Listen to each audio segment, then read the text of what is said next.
નમસ્કાર, થર્ડ આઈ એક્સપ્રેસમાં તમારું સ્વાગત છે। મારી ચેનલને લાઈક, શેર અને સબસ્ક્રાઇબ કરશો। લોંગડી ટોલ નાકા નજીક હાઈવે પર દોડતી કારમાં આગ લાગી। ટોલ સ્ટાફની સતર્કતાથી મોટી દુર્ઘટના ટળી। આજરોજ તારીખ 18 માર્ચ 2026ને બુધવારના બપોરના 2:30 કલાકે મહુવા તાલુકામાંથી એક ચોંકાવનારી ઘટના સામે આવી છે। મહુવા રોયસા ટોલ પ્લાઝા નજીક નેશનલ હાઈવે પર પસાર થઈ રહેલી એક કારમાં અચાનક આગ લાગી હતી।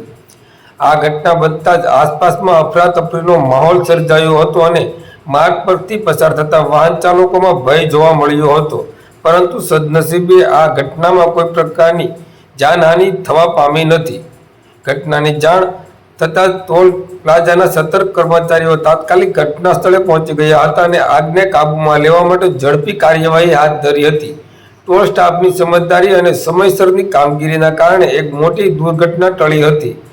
હાલમાં આગ લાગવાનું કોઈ ચોક્કસ કારણ જાણવા મળ્યું નથી, પરંતુ પ્રાથમિક અનુમાન મુજબ ટેકનિકલ ખામી કારણભૂત હોઈ શકે છે।